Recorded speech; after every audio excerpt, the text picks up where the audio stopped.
Waalaikumsalam warahmatullahi Waalaikumsalam wabarakatuh. warahmatullahi wabarakatuh. Kami dari kelompok 5 yang akan mempresentasikan tentang pelaksanaan bimbingan konseling anak berkebutuhan khusus. Bentar ya, saya akan bagikan layar dulu.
Apakah sudah bisa, teman-teman?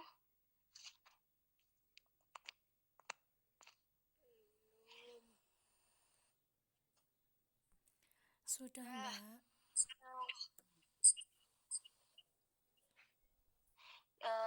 Dari kelompok 5 yang beranggotakan saya sendiri Lutfi Alifa Rahma NIM 1831311107. Yang kedua Adika Era Pramudia NIM 1831311113. Yang ketiga Sari Febrianti NIM 1831311115. Yang keempat Indah Rahmadani NIM 1831311120. Yang kelima Arum Nur Afifah NIM 1831311122.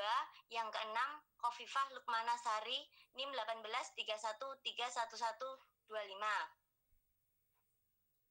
Poin yang kami bahas yaitu yang pertama jenis-jenis layanan bimbingan dan konseling, yang kedua pelaksanaan bimbingan konseling, yang ketiga hambatan yang dihadapi dalam pelaksanaan layanan bimbingan konseling bagi ABK.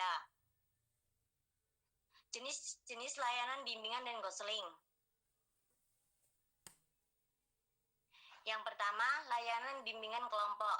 Layanan bimbingan kelompok adalah layanan yang memungkinkan sejumlah peserta didik secara bersama-sama memperoleh materi dari narasumber atau guru bimbingan dan konseling atau konselor yang bertugas untuk pengembangan kemampuan bersosialisasi peserta didik berkebutuhan khusus dengan peserta didik anak normal.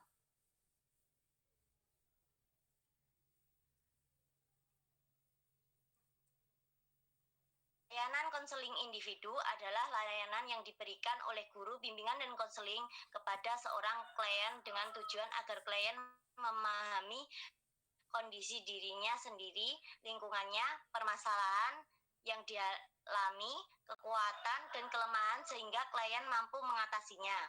Layanan konseling individu diberikan agar dapat menerima dan memahami kondisi dirinya sendiri. Kemudian akan dilanjutkan oleh Mbak Adika Era.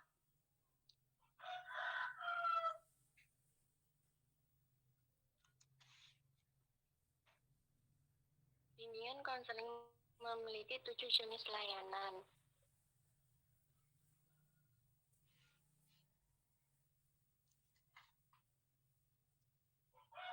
Yang pertama, layanan orientasi.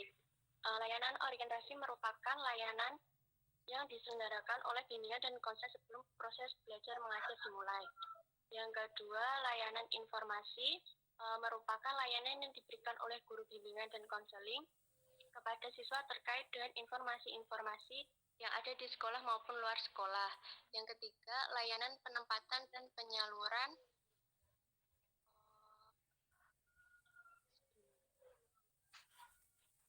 merupakan layanan komunikatif antara guru bimbingan dan konseling dengan siswa sehubungan dengan minat, bakat, dan pemilihan karir yang berujung pada masa depan siswa.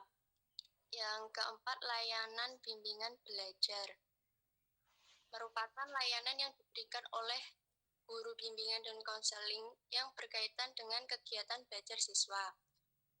Selanjutnya, konseling perorangan, layanan yang diberikan kepada setiap individu berdasarkan data ataupun kerelaan siswa untuk hadir bersama guru pembimbing atau konselor dalam wawancara tatap muka guna membantu siswa yang ada di dalam permasalahan untuk mengenal apa yang menjadi masalahnya. Bimbingan kelompok, layanan yang membahas topik-topik berkenaan dengan perlunya mengambil keputusan untuk berbagai hal yang penting secara berkelompok.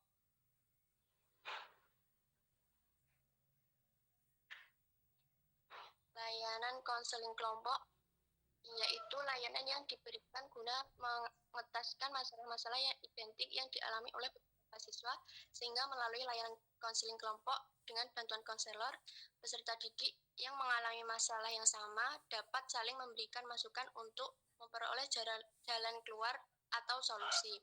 Untuk yang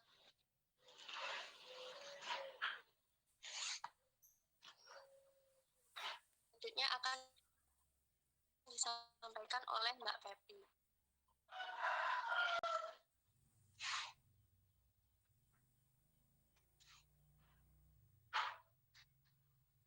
Selanjutnya yaitu pelaksanaan bimbingan konseling.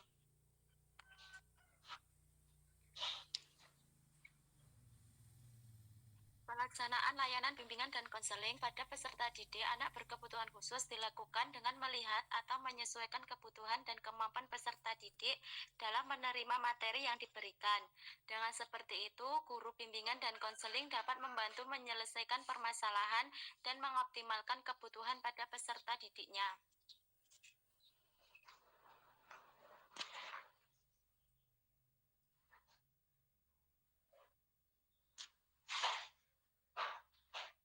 Yang selanjutnya akan dibacakan oleh Mbak Indah. Berikut pelaksanaan layanan bimbingan dan konseling pada peserta didik anak ABK. Yang pertama, pelaksanaan pemberian layanan bimbingan dan konseling pada peserta didik anak berkebutuhan khusus dilaksanakan dengan melihat kemampuan yang dimiliki oleh peserta didik anak berkebutuhan khusus dalam menerima materi atau layanan yang diberikan. Jenis layanan yang digunakan dalam pemberian layanan bimbingan dan konseling pada peserta didik anak berkebutuhan khusus yaitu layanan bimbingan kelompok dan konseling individu. Selain itu, untuk memperlancar bimbingan dan konseling pada peserta didik anak berkebutuhan khusus, guru melakukan kerjasama dengan pendidikan inklusi. Yang selanjutnya akan disampaikan oleh Mbak Arum. Baik, selanjutnya adalah hambatan yang dihadapi dalam pelaksanaan layanan bimbingan konseling bagi anak berkebutuhan khusus.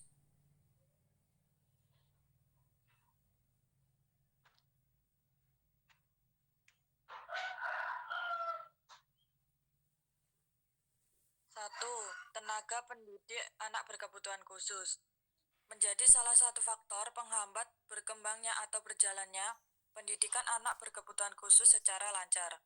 Karena dengan adanya keterbatasan tenaga pendidik untuk anak berkebutuhan khusus menjadi hambatan karena anak berkebutuhan khusus memerlukan tenaga pendidik yang memiliki tingkat potensi dan kecakapan yang baik pula. Selanjutnya masih terdapat atau masih banyak pendidik anak berkebutuhan khusus yang kurang fokus dengan pendidikan anak berkebutuhan khusus itu sendiri, melainkan juga melaksanakan tugas yang lain, tidak hanya berfokus dengan anak berkebutuhan khusus saja.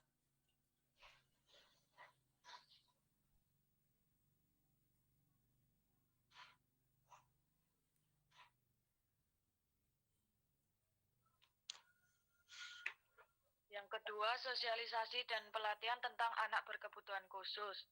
Yang pertama, sosialisasi anak berkebutuhan sangat kurang karena banyak masyarakat yang mendeskripsikan bahwa anak berkebutuhan khusus ialah anak yang tidak bisa apa-apa dan juga memiliki kekurangan.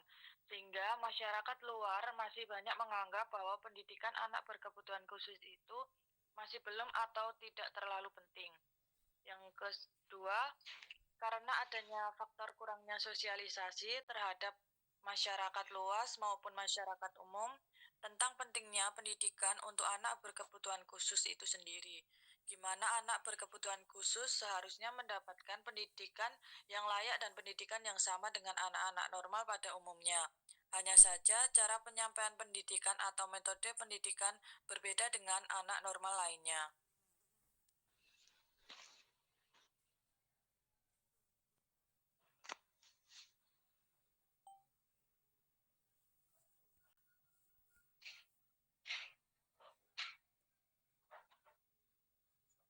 Yang selanjutnya akan dijelaskan oleh Mbak Kofifa Lukmanasari. Yang ketiga, faktor orang tua. Hambatan yang bersumber dari faktor orang tua, siswa atau wali murid, anak berkebutuhan khusus, di mana orang tua anak berkebutuhan khusus kurang pemahaman atau pengetahuan tentang pentingnya pendidikan untuk anak mereka. Anak berkebutuhan khusus memiliki cara tersendiri dan juga potensi tersendiri yang dimiliki setiap pribadi anak. Hanya saja bagaimana cara orang tua untuk dapat memotivasi atau mendorong agar potensi yang dimiliki anak berkebutuhan khusus atau anak mereka masing-masing agar lebih maju dan dapat diolah dengan cara menyekolahkan anak berkebutuhan khusus di sekolah inklusi.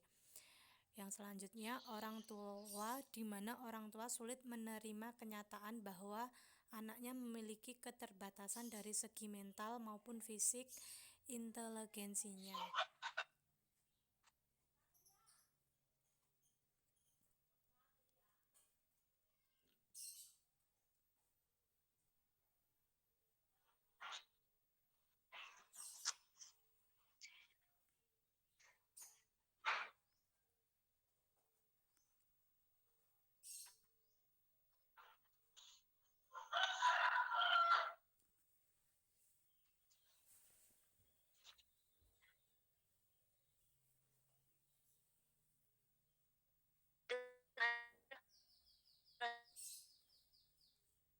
Ada yang bertanya?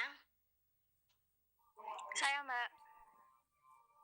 Ya, silakan Mbak Isna. Tadi untuk bagian jenis-jenis layanan BK itu kan pertama itu dijelaskan ada dua, yaitu layanan bimbingan kelompok dan layanan konseling individu. Setelah itu dijelaskan lagi ada 7 layanan BK. Ada layanan orientasi, informasi, dan lain sebagainya itu. Nah, itu antara 2 layanan dan 7 layanan itu apa yang membedakan mereka, mengapa dipisah? Karena jika saya lihat di 2 jenis layanan tadi ada layanan bimbingan kelompok dan layanan konseling individu. Dan di 7 jenis layanan bimbingan konseling tadi juga ada layanan bimbingan kelompok dan ada layanan konseling individu. Nah, apa yang membedakan mengapa mereka dipisah? Seperti itu. Terima kasih. Sama-sama, terima kasih ya atas pertanyaannya. Bentar ya Mbak, saya diskusikan dulu.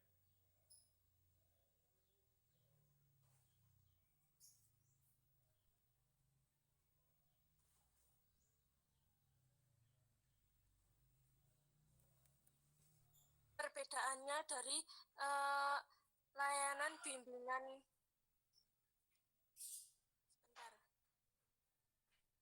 perbedaan jenis-jenis layanan bimbingan konseling kan ada 2, bimbingan kelompok dan konseling individu. Lalu bimbingan konseling itu ada 7 jenis layanan. Nah, perbedaannya apa? Nah, kan di sini disebutkan jenis-jenis layanan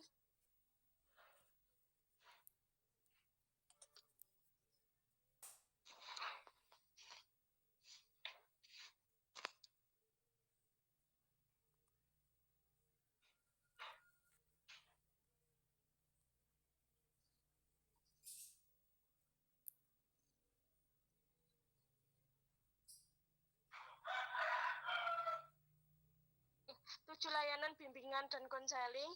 Terus yang ada 2 itu jenis-jenis layanan bimbingan. Nah, jelas beda. Nah, kalau bimbingan itu kan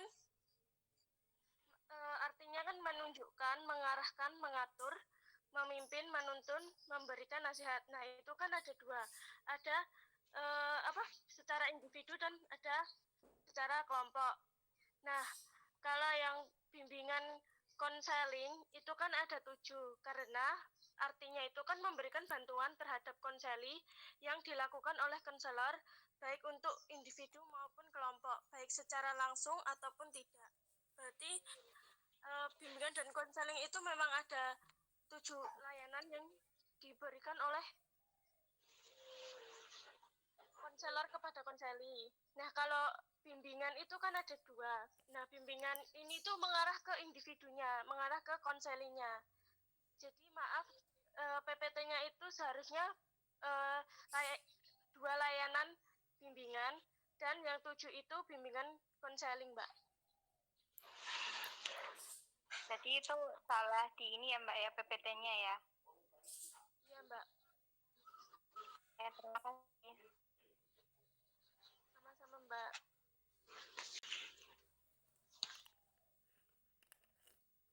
Apakah masih ada lagi pertanyaan teman-teman?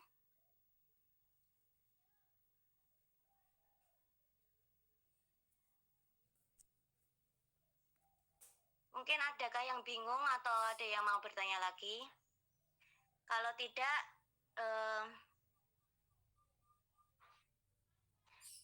kami dari kelompok 5 undur diri. Terima kasih. Wassalamualaikum warahmatullahi wabarakatuh.